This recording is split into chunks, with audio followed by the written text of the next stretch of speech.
Hello, everyone, and welcome to another episode of Agave Talk, your number one source for everything agave.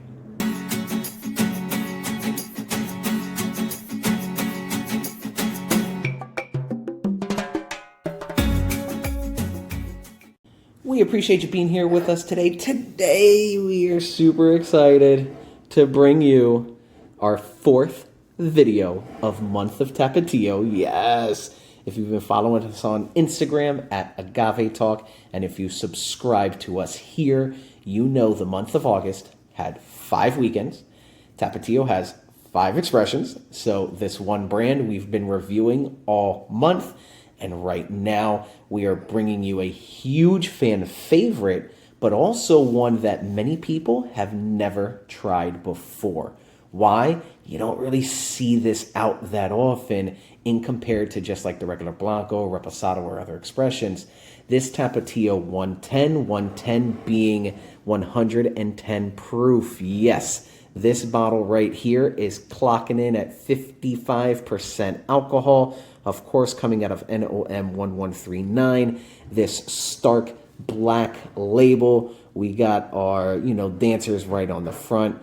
Our embossment, the same bottle as all the other expressions, the Blanco, Reposado, Añejo. You just know the difference, if you've been watching, are the labels. The labels are different in color, and everything else, though, is pretty much the same. The difference here is that this 110 proof expression, yes, it has not been diluted down to the normal 40%, 80 proof. It's clocking in at 55%. So a whole 15% more alcohol than their regular Blanco. And again, that is what makes this the 110 expression. So looking up at the top, again, just like the rest, you got that plastic screw top. We're going to unscrew and let our bottle pop. Oh yeah, okay. Again, just that screw top like the rest. We are going to pour this out. If you have not done so already, please hit that like and subscribe, as well as follow us on Instagram at Agave Talk. All right. So thank you. If you've been following across this whole month, next week we are ending with, the Excelencia Tapatio's coveted Extra Añejo. Next week is how we are going to end this, so stay tuned for that, all right? But right here, this is the 110. You can tell it is completely clear, just like the Blanco. It is a Blanco tequila. It's just a little bit more overproof, okay? Taking a look at the tiers and legs on this, pretty sticky. I'm trying to get it on camera. It's kind of sticking, and then it dissipates. Let me see. You can't really see it on camera. It's definitely sticking around a little bit, but once it starts going, it then goes, but it's leaving marks all across the glass itself. And it's funny, even being this far away, I can smell what's coming out of this glass. The glass in front and me behind the camera, I can still smell what's... Oh, man, I'm excited. Let's take a sniff of this. Oh, yeah. So what's interesting with this, though, even though right off the bat, you're getting cooked agave, absolutely. A little bit peppery, a little pepper in there.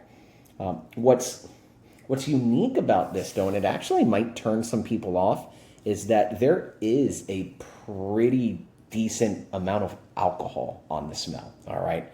Whereas if you notice with the other expressions, you're getting a whole lot of agave right up front.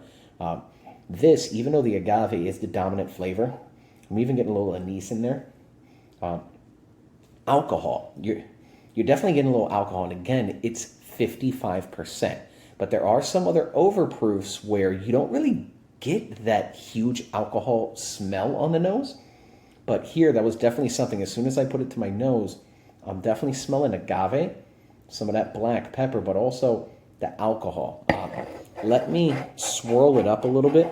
All my wine drinkers out there, you know to kind of aerate and open your wine. That's also why you pour it sometimes in those decanters, to get some of that aeration in there and open up the spirit. The same thing with tequila as well.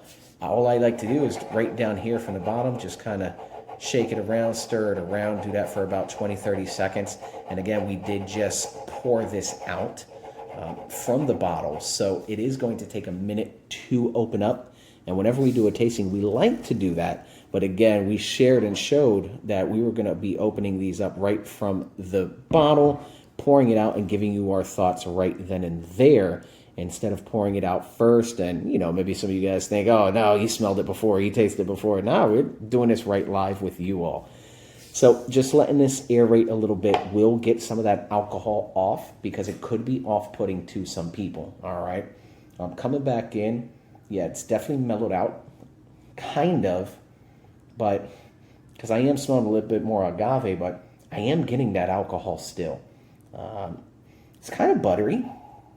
Definitely a little buttery and grassy, to be honest. It's just raw, like bright, extremely raw. They're not diluting it down to 40% alcohol, 80 proof with water. That's how they bring it down. This is like straight out the still, 55%, 110 proof. Let's take a sip.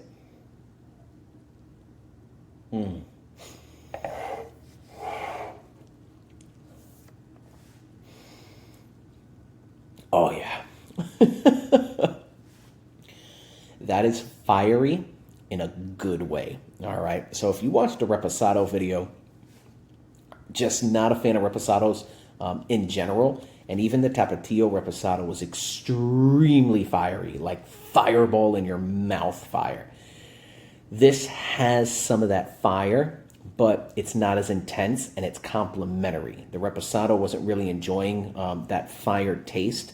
But here, even though it kind of has like that burn to it and you getting some of that heat, it's definitely complementary. It's warm going down, but it's not overwhelming in your mouth where it's putting your mouth and tongue on fire, and it's easy to swallow, all right? Hold on. Oh, see, even too, after taking a sip, some of that agave. Oof, and I'm feeling that 110 just off of one sip.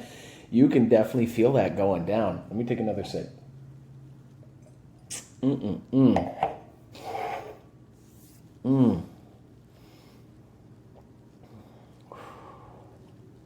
Absolutely agave forward. It is bright, extremely bright. Those flavors of like grass and it's like a buttery, but it's also just like bright, even like citrusy, flowery kind of, like floral. And you're getting that pepper in there, and it has the alcohol heat. And this, it's letting you know, hey, I'm a little bit more.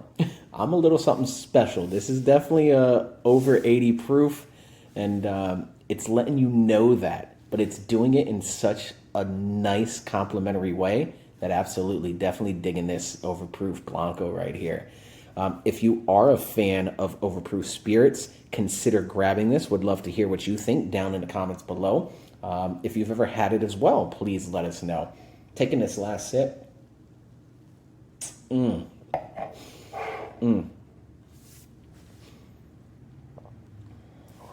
Oh yeah, it's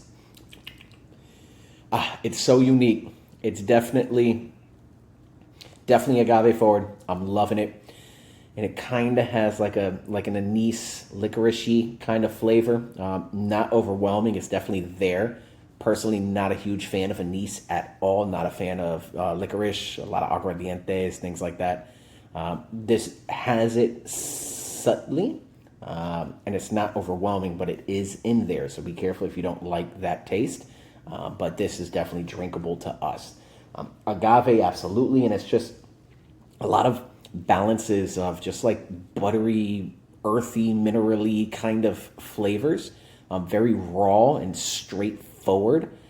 Definitely a rustic kind of tasting Blanco, and definitely has to do with a lot of that being that 55%. All right.